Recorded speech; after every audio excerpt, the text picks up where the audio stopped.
혹시 지금 제 얘기 들으면서도 커피 한 잔 옆에 두고 계신가요? 아마 많으실 텐데요.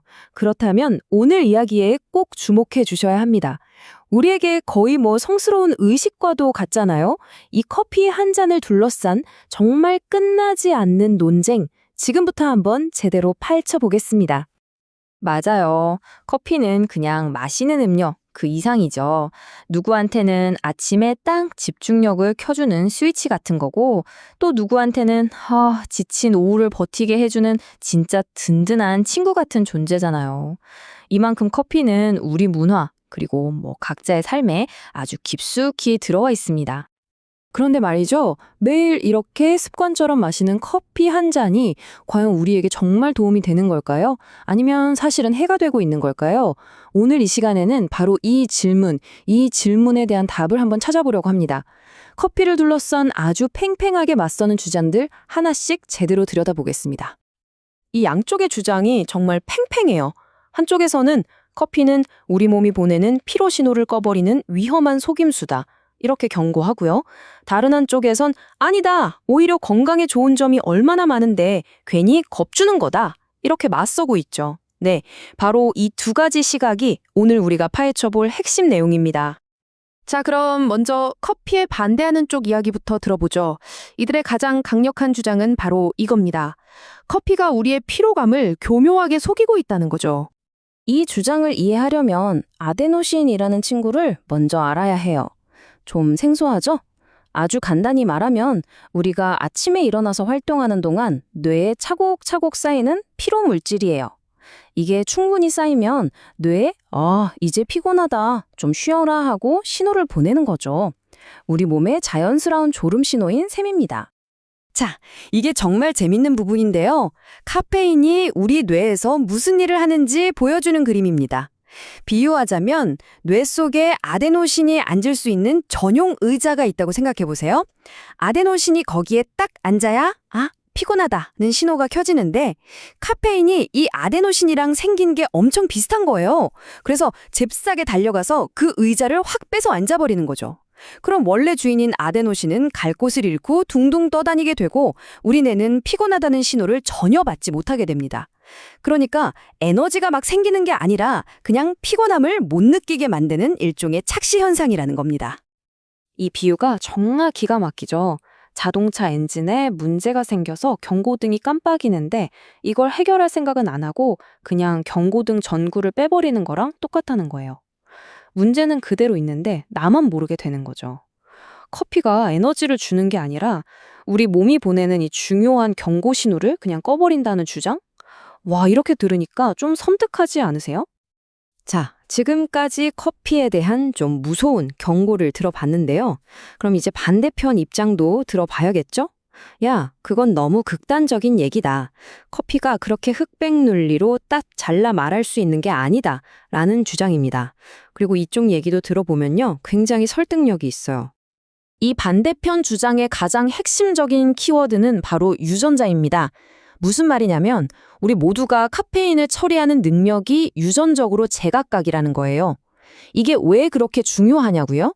바로 이게 왜 똑같은 커피를 마셔도 누구는 잠만 잘 자고 누구는 밤새 뒤척이는지 그 근본적인 이유를 설명해 주기 때문입니다.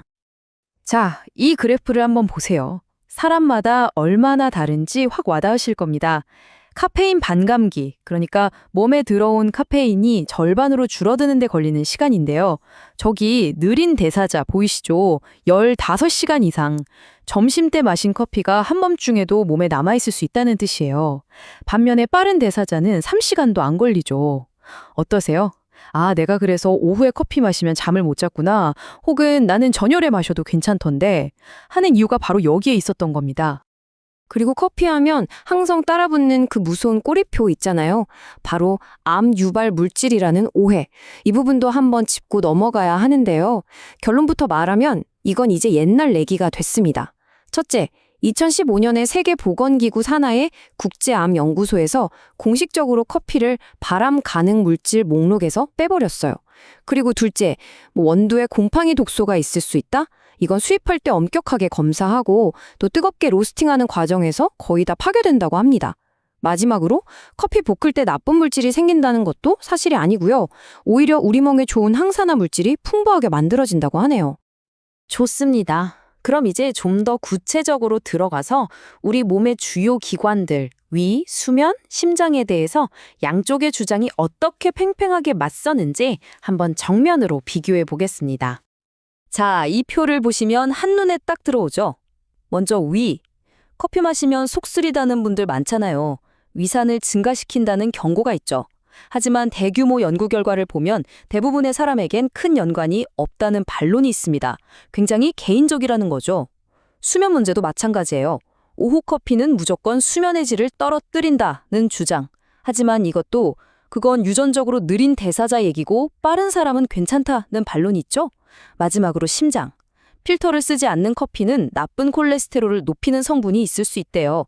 그런데 우리가 흔히 쓰는 종이 필터가 이걸 거의 다 걸러준다는 사실, 심지어 건강한 사람이 하루 두세 잔 마시면 오히려 부정맥 위험을 낮출 수도 있다는 연구까지 있다니, 와, 정말 알면 알수록 복잡하죠?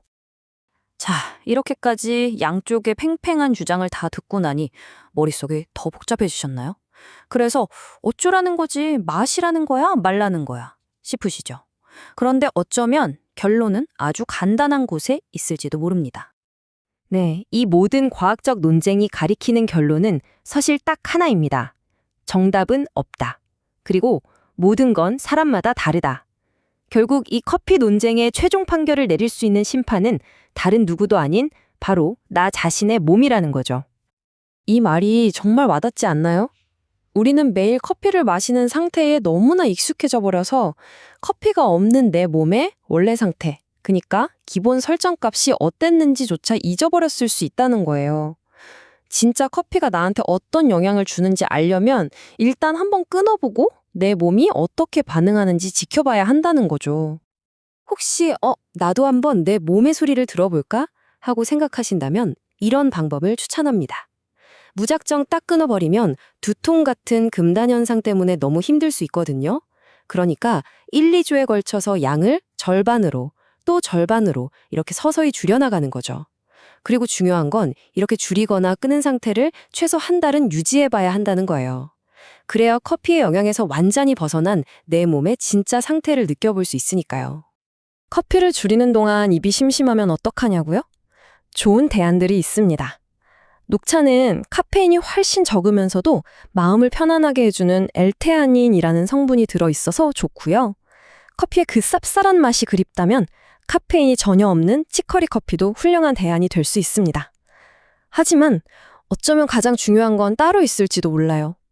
우리가 피곤해, 커피 마셔야지 했던 순간들의 진짜 원인이 사실은 카페인 부족이 아니라 그냥 수분 부족이었을 수도 있다는 것. 생각해보면 정말 그럴듯하지 않나요? 결국 오늘 이야기의 진짜 핵심 질문은 커피가 좋은가 나쁜가가 아닌 것 같습니다. 진짜 질문은 바로 이것이죠. 나는 지금 내 몸의 소리에 귀를 기울이고 있는가? 남들이 하는 말이나 유행에 휩쓸리는 대신 내 몸이 보내는 신호에 집중하고 나에게 맞는 답을 찾아가는 것. 어쩌면 그게 이 끝나지 않는 커피 논쟁에 대한 가장 현명한 해답이 아닐까요?